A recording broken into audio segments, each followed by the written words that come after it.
So Batchev, 5 minutes of security, and in this video, I'm going to show you how to comprehend a proper penetration test report. This is basically assuming that you know what a pen test pretty much is.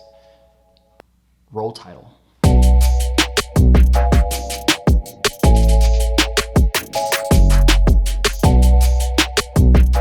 All right, so we're gonna approach this from a very high level. We can break apart a penetration test into two separate phases. The first phase is everything that leads up to the pen test, which is gonna include such things as the scope of the engagement, which is gonna be different for every customer, the methodologies that are used by the pen tester or pen testers in order to execute the tactical efforts to generate the second phase, which are the report outputs. Now with that, your first tip is understand the output deliverables that are gonna be included as part of the engagement.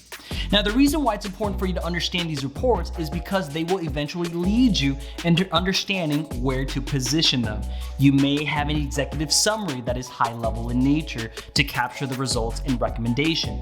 You may have a detailed findings report that captures all of the finite details along with proof. You may have a third document that is an inventory, for example, a list of vulnerabilities. And it's important to understand that because you want to map the document to the audience that you are going to speak to. Tip number 2, understand your audience, map them to the document that they are going to consume. Hey, can you help me out really quick? Sure. What am I supposed to do with this report? Consume it? Did you read it?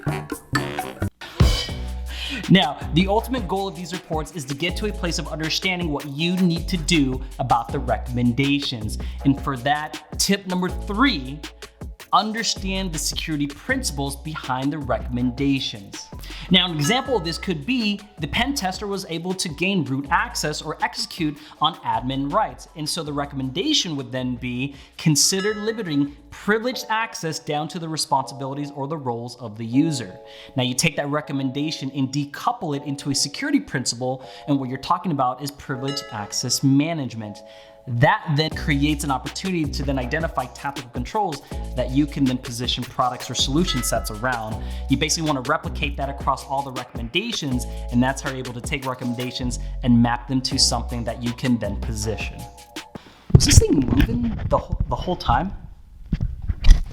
Guys, as always, I hope this brought you value. Leave a comment down below, hit the like, smash the subscribe, and I'll see you in the next video.